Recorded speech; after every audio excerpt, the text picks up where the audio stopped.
안녕하세요, 여러분. 네, 이번 시간은 한국인들이 고국을 떠난 까닭에 대해서 알아보는 시간이 되겠습니다.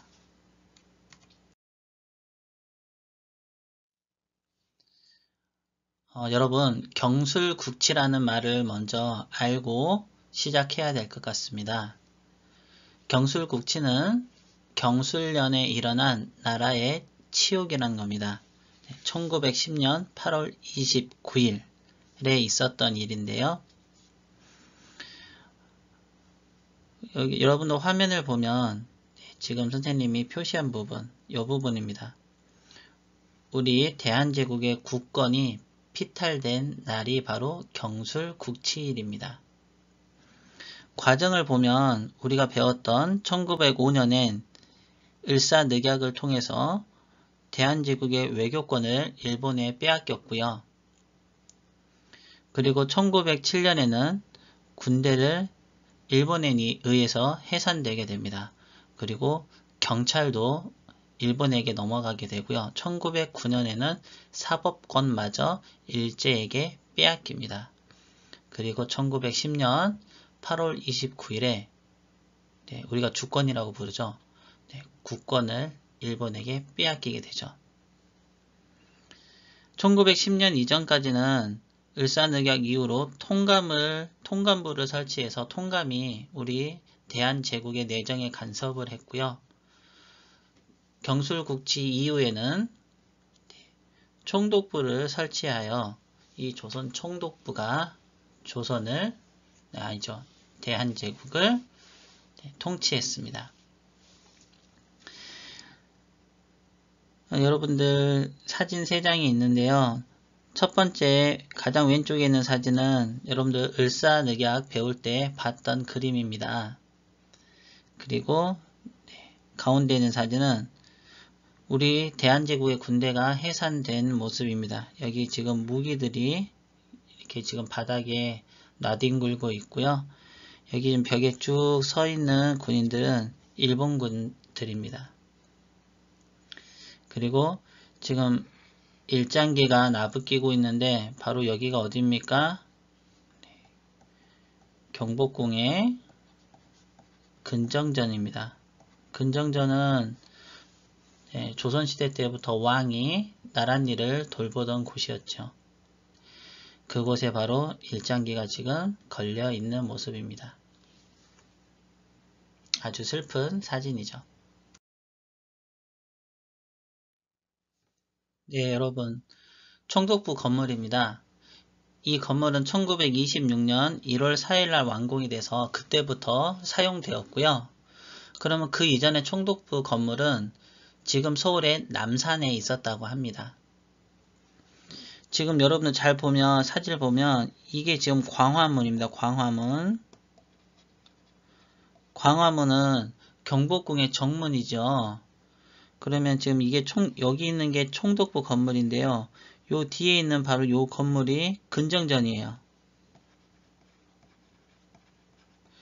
네, 총독부 건물이 경복궁에 탁 들어서 있는 겁니다. 경복궁의 건물들을 싹 없애버리고 거기에 지금 총독부를 지은 거죠. 그러니까 경복궁은 왕이 거처하는 궁궐로 조선의 상징인 곳이었죠.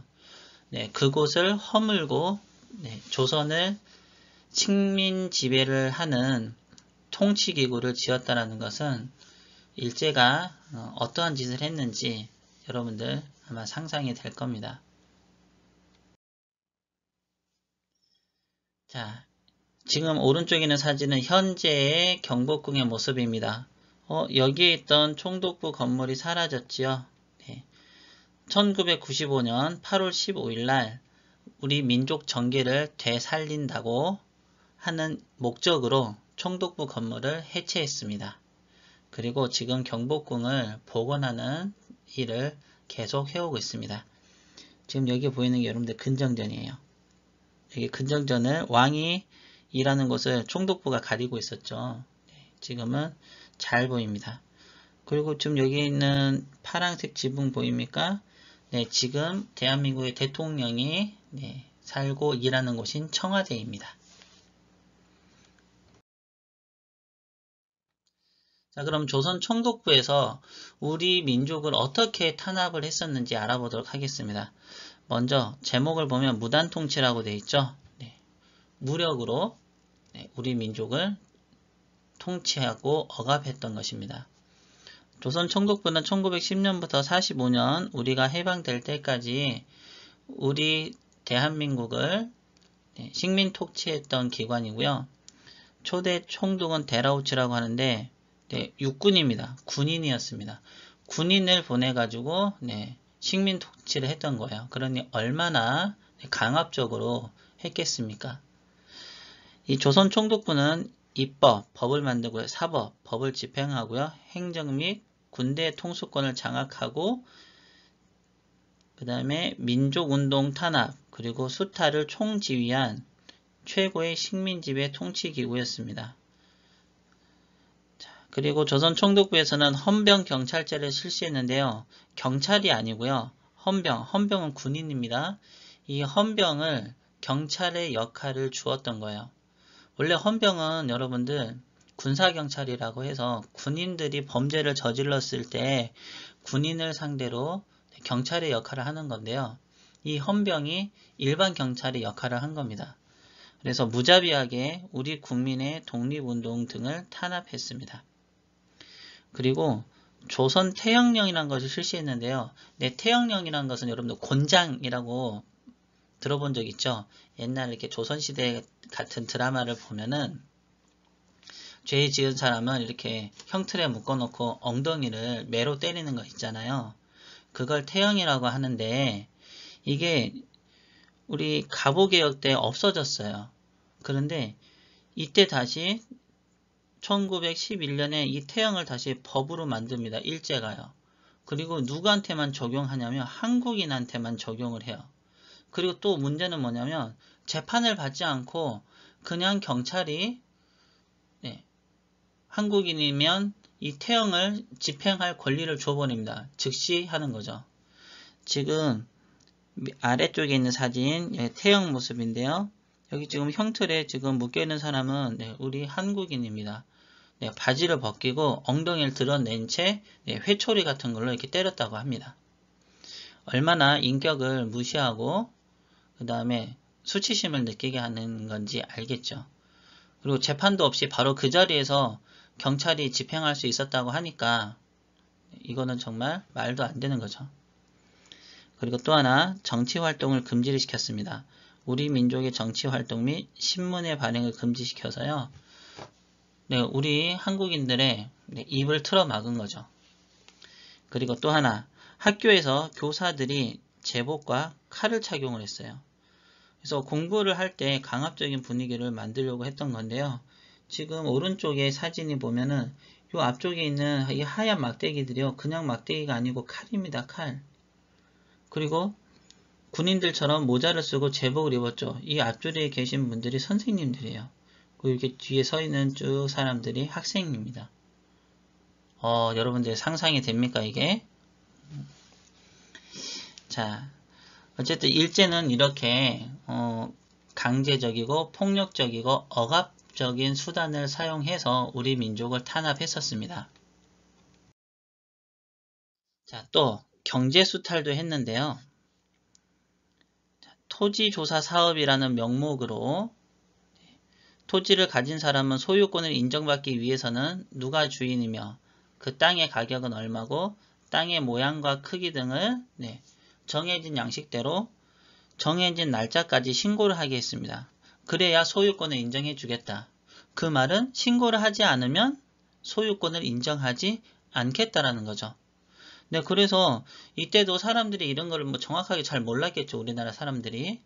자, 그러다 보니까 신고하지 않는 토지가 많았던 거예요. 왜 내 땅인데 신고할 필요가 뭐 있을까? 이런 생각을 했을 수도 있죠. 자, 그리고 또 주인이 불명확한 토지는 조선 총독부가 자기네 거라고 국유화를 해버렸습니다.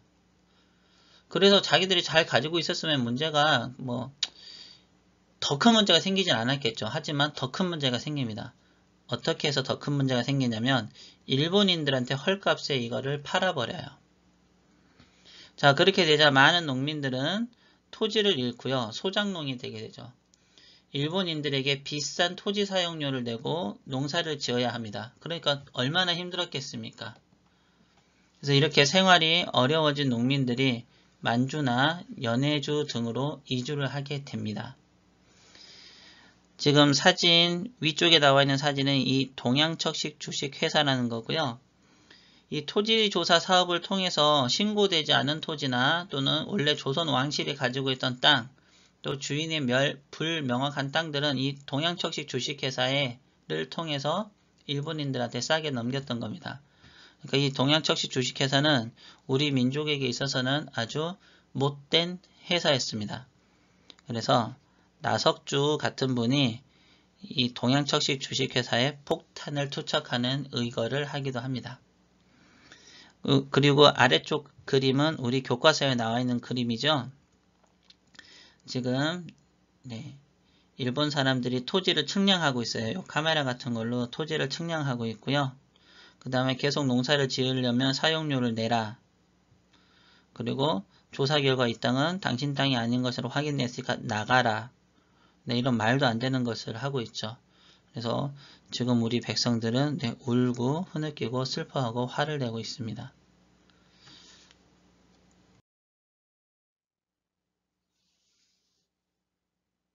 자, 이렇게 되니까는 국내에서 우리 민족이 살기가 되게 힘들어졌죠.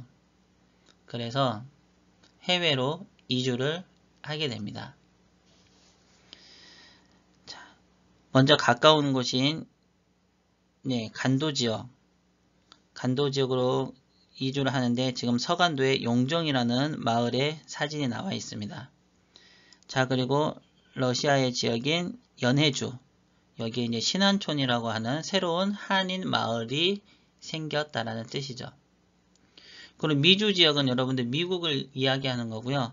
여기에 지금 잘 보이지 않지만 하와이라는 섬이 있죠. 이 하와이 섬에 사탕수수가 있어요. 사탕수수 밭에서 일을 하게 됩니다. 그리고 여기는 멕시코죠. 멕시코의 농장으로 또 우리나라 사람들이 이주를 합니다. 여기에서 에네켄이라고 하는 선인장 농장에서 일을 했는데요. 선인장이니까 가시가 있고 되게 힘들죠. 지금 여기 있는 것이 에네켄이거든요. 그래서 굉장히 어렵고 힘든 환경에서 일을 했습니다. 그래서 이렇게 각 지역에 간 사람들을 부르는 명칭이 있어요. 여기는 멕시코 지역에는 뭐라고 부르냐면 애니깽이라고 부릅니다. 그리고 연해주 이쪽 지역에 있던 분들이 나중에 소련의 정책에 의해서 중앙아시아 지역으로 이렇게 또 기차를 타고 이동을 합니다. 자, 이분들을 고려인이라고 합니다. 그 러시아 말로는 까레이스키라고 하죠. 욕 아닙니다. 고려인 까레이스키. 그리고 이 간도 지역으로 갔고 이 만주 지역에 살고 계신 분들을 지금은 우리는 조선족이라고 부르죠. 자, 그러니까 여러분들 지금 중앙아시아에 살고 있는 고려인이나 그 다음에 조선족, 그리고 지금 애니깽이라고 부르진 않지만 멕시코 등지로 해외 이주를 하셨던 분들, 이분들은 모두 여러분들 우리나라가 일제에 의해서 핍박받고 고난을 받을 때 우리나라에서 살기 힘들어서 이주하셨던 분들, 또는 이게 가까이 있는 간도, 만주 또는 연해주 지역으로 가셨던 분들 중에는 또 독립운동을 위해서 가셨던 분들도 있습니다.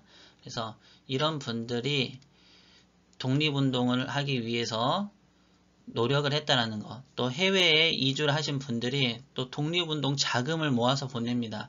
본인들도 굉장히 힘들게 일을 하고 그 다음에 어려운 형편인데도요, 돈을 십시일반씩 모아가지고 독립운동 자금으로 이렇게 내어놓지요.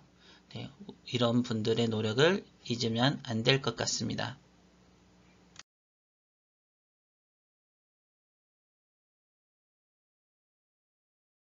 우리 한국인이 왜 해외로 나갔는지 알아봤고요.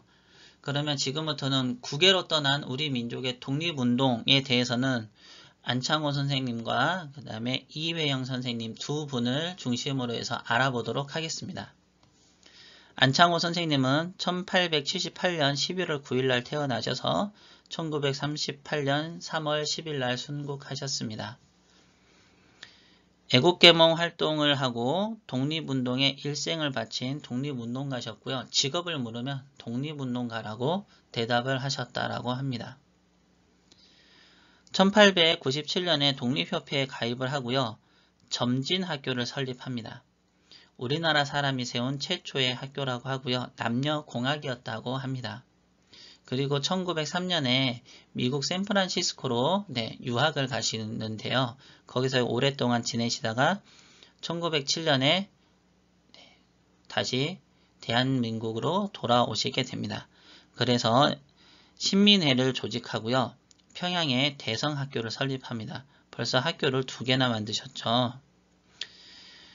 그리고 1909년에 청년단체인 청년학우회를 만들었는데요. 여기에 이제 김좌진이나 이동영 같으신 분도 함께 했습니다. 여러분, 김좌진 장군은 잘 아시는 분이죠? 청산리 대첩. 네. 그리고 1913년에 다시 샌프란시스코로 가셔서 흥사단이라고 하는 우리 한인단체를 결성을 하시고요. 1919년에는 상해 임시정부의 내무총장 겸 국무총리 대리 역할을 하시게 됩니다. 아주 막중한 역할을 하셨죠. 그리고 1926년에 상하이에서 만주 일대에 흩어져 있는 우리의 군사활동을 통합하고자 노력을 하셨는데요.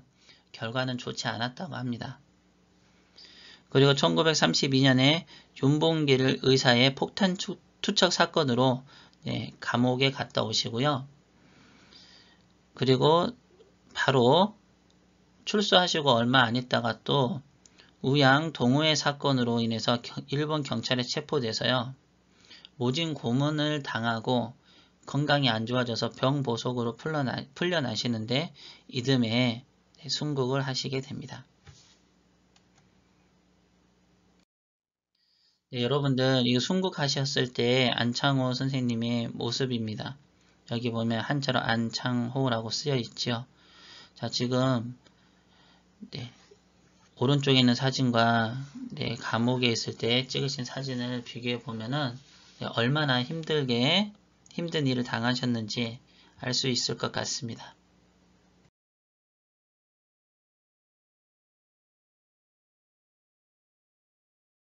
우당 이회영 1867년 3월 17일 날 태어나셔서 1932년 11월 17일 날 순국을 하셨습니다. 만주에서 해외 항일투쟁과 무정부주의 운동을 전개했던 독립운동가시고요. 여러분들 사진 보이고 있죠? 1895년에 을미사변이 있었죠. 그러면 이때 1896년에 항일의병이면 아마 을미의병의 연장일 것 같습니다. 항일의병 활동자금을 마련하기 위해서 인삼농장을 운영하셨고요. 그리고 1906년에 만주 용정촌에 서전서숙이라고 하는 교육기관을 학교입니다. 그러니까 설립하셨습니다. 그리고 1907년에 신민의 발족에도 참여하셨고요. 그 다음에 헤이그 특사 사건 우리 이야기 배웠었죠. 이 헤이그 특사 사건에서도 큰 역할을 하셨었다고 합니다. 그리고 1910년 우리가 드디어 나라를 이제 뺏기게 되자요. 우당 이회영 쌤은 총 형제가 6분이셨는데 그 6형제와 가족 그리고 노비까지 해서 40여 명의 일가족 정체가 간도지역 삼원보라는 곳으로 망명을 하게 됩니다. 이때 어마어마하게 많은 재산을 다 처분하고 그걸 들고 갔다고 합니다. 가셔서 본인들이 쓴 게 아니고요. 광복군 양성을 위해서 즉 독립운동을 위해서 쓰셨어요. 그래서 신흥강습소라고 하는 독립군을 양성하기 위한 학교를 설립했는데 여기에 쓰셨고요. 1924년에는 의열단을 후원하기도 했다고 합니다. 그리고 1929년에 제만, 네, 만주를 이야기하는 겁니다. 만주에 있는 조선 무정부주의자 연맹을 조직하셨고, 또 제만, 네, 만주에 있는 한족연합회를 조직하셨다고 합니다. 그리고 31년에는 역시 남아한인 연맹을 결성하셨고요. 그 다음에 흑색공포단, 네, 이름이 되게 뭐가 있어 보이는데요. 흑색공포단을 조직하셨다고 합니다. 그리고 1932년에 네, 밀정의 밀고로 인해서 일본 경찰에 체포가 되고요. 고문 끝에 경찰서에서 순국을 하셨습니다.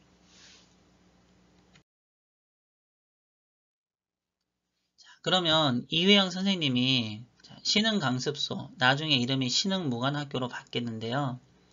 자, 이것을 왜 세웠을까요? 네, 여기 나와 있죠. 독립에 이바지할 군인을 길러내는 목적으로 세워진 학교라고 했습니다. 그래서 이 학교는 나중에 신흥무관학교로 네, 이름을 바꾸게 되고요.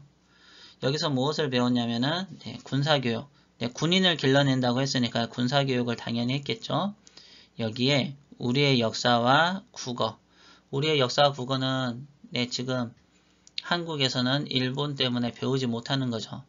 여기서는 이걸 가르쳤다라고 합니다. 지금 여러분들 이게 지금 압록강이고요. 여기가 두만강이죠. 이 지역이 바로 간도입니다. 간도. 이 간도가 원래 우리 땅이었어요.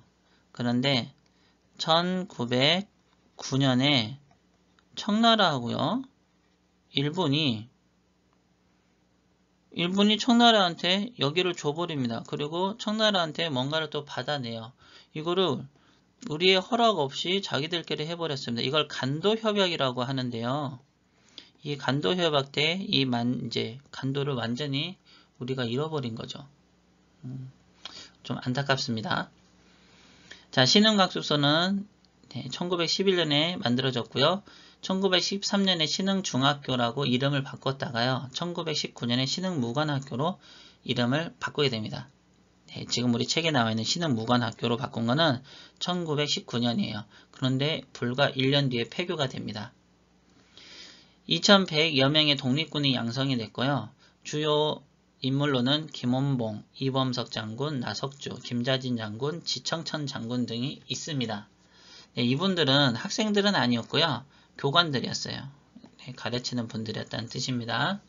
그러면 왜 1년 만에 폐교가 됐냐면 여러분들 1920년에 어떤 일이 있냐면요. 바로 청산리 대첩과 봉오동 전투가 있었어요. 자, 이 두 전투에서 일본군이 우리 독립군에게 엄청나게 큰 패배를 하게 되죠. 그러면서 그 보복으로 이 일대에 있는 그냥 독립군이 아닌 우리 한인들을, 우리 조상들을 학살하고 죽이고 엄청나게 탄압을 했습니다. 그렇게 해서 더 이상 여기에서 신흥무관학교 원래 있는 자리에서 더 이상 학교를 운영할 수 없게 된 거예요. 그래서 어쩔 수 없이 다른 지역으로 이전을 하게 되는데 그때 이제 학교가 문을 닫게 된 겁니다. 매우 안타까운 일이 생긴 거죠. 자, 그리고 탐구활동입니다. 그러면 이회영 선생님이 만주로 간 까닭은 무엇일까요? 여러분들 이회영 선생님은 여기 나왔죠. 명문가라고 했고요. 조선에서 손꼽히는 부자라고 했습니다. 바로 누구의 후손이냐면 여러분들 이항복 알죠? 오성과 하남의 이항복. 요 이후로 9명의 판서, 지금으로 따지면 장관이 나온 집안입니다.